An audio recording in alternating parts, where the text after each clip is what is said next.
Hi, I'm Robert Crowe, and now let's explore Google's Grain library, a powerful tool for handling data loading specifically designed for JAX. If you're coming from PyTorch and starting to build models with JAX and the new Flax NNX API, you know that efficient data pipelines are critical, especially when using accelerators like GPUs or TPUs. JAX's speed can easily be bottlenecked by slow data inputs, so Grain aims to solve this. We'll cover what Grain is, its core components, how to use its APIs, and how it integrates into a typical JAX Flax NNX workflow. JAX's speed makes data loading performance critical. Typical Python methods involving disk reads or CPU-heavy processing and the global interpreter lock, or GIL, often create bottlenecks. This means your fast JAX accelerators might end up waiting for data.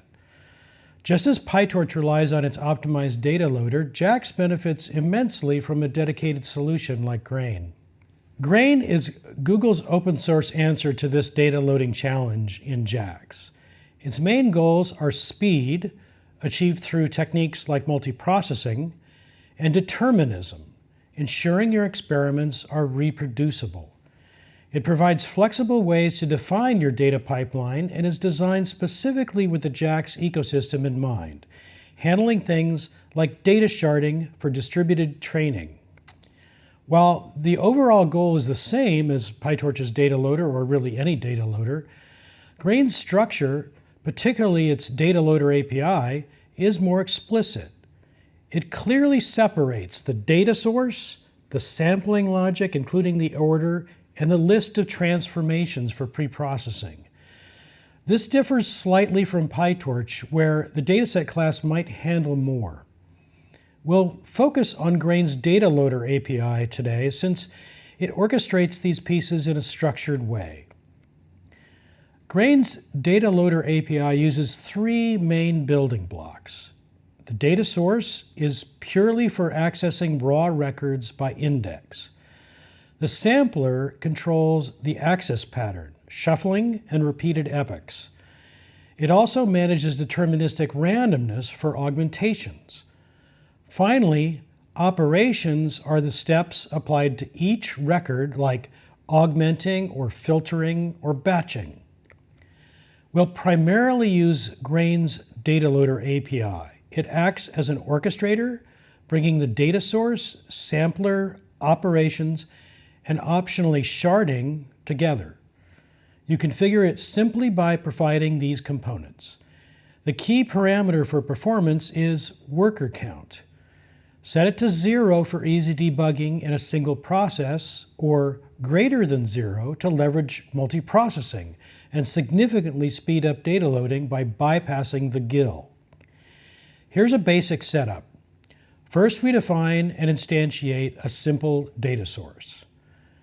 Next, we create an index sampler for shuffling.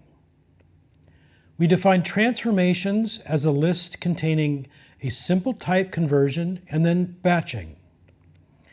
Finally, we instantiate the data loader, passing these pieces and starting with worker count equals 0 for easy debugging with a single worker. We also set num threads equals 0 when the data set is already in memory to avoid the thread prefetching. Using the data loader is standard Python. Get an iterator with iter and get next batches with next. With worker count equals 0, it's sequential. To speed things up, simply create a new data loader instance with the same components, but set worker count greater than 0, and here we set it to 4. Grain handles launching the worker processes for parallel data loading and transformation. For custom logic, you inherit from Grain's base classes. Use map transform for deterministic changes, implementing the map method. Use random map transform for augmentations involving randomness, implementing random map. It's critical to use the RNG object, or random number generator object, passed into random map for any random choices to ensure reproducibility. Also, remember that if you use parallel workers, your custom transform code needs to be pickable. Here's a simple random map transform that applies a random scaling factor. Notice it uses RNG uniform, the provided generator, to get the scale factor. This ensures the same record gets the same random scaling across runs with the same seed. To use it, you just add an instance of your custom class random scale into the operations list passed to the data loader. For distributed training across multiple JAX processes, each process must operate on its own unique portion or shard of the data. Grain handles this cleanly through the dataloader.shard options. The easiest way is using grain.sharding.shardByJAX process, which automatically queries the JAX distributed environment to figure out the current process's index and the total number of processes. Here's how you integrate shardByJAX process. You instantiate it inside a try-except for standalone runs, and it attempts to get the shard index and count from JAX. Then you pass this shard options object to your data loader during initialization. Grain uses several techniques for speed. Multiprocessing via worker count is primary for CPU tasks. Shared memory is automatically used for large arrays like batches to avoid slow data copying between processes. Workers naturally prefetch data, and Grain uses asynchronous operations internally to keep the pipeline flowing smoothly and hide latency. Integrating Grain into your JAX Flax NNX loop is straightforward. Get a standard Python iterator from the data loader. Inside your loop, call next to get a batch. You might need jax.devicePut for distributing this batch across local devices if you're using shardmap, but only if you're using shardmap. Then pass the batch directly to your JIT-compiled training function, which will use it to compute the loss and update your Flax NNX state. This conceptual code shows the flow. We start with some setup, and we assume that data loader sharded and train state and train step have already been defined. Then we get the iterator from our Grain loader. Inside the loop, we get the batch from Grain. We might handle local device placement here.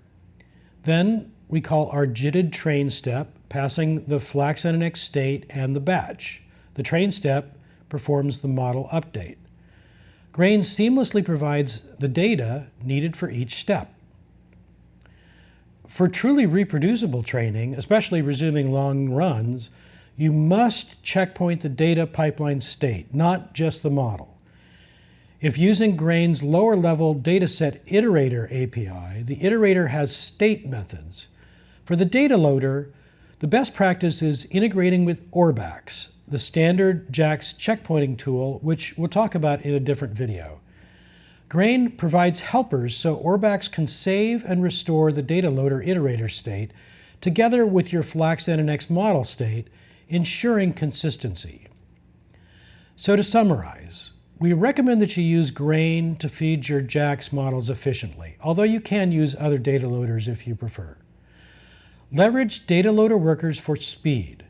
Pay attention to Grain's mechanisms for deterministic data loading. Use shardByJAX process for easy distributed training setup, and critically, checkpoint your data pipeline state using Orbax alongside your model state for full reproducibility. You can learn more about JAX and the entire JAX AI stack with these coding exercises, quick reference docs, and slides. To watch the whole Learning JAX series, check out our playlist on YouTube. There's a growing community on Discord for JAX, and here's an invite link, and here are links to the docs for JAX, Flax, and the JAX AI stack. And there's much more coming in our upcoming episodes on the rest of the JAX AI stack. So stay tuned, and don't forget to hit like and subscribe, and we'll see you soon.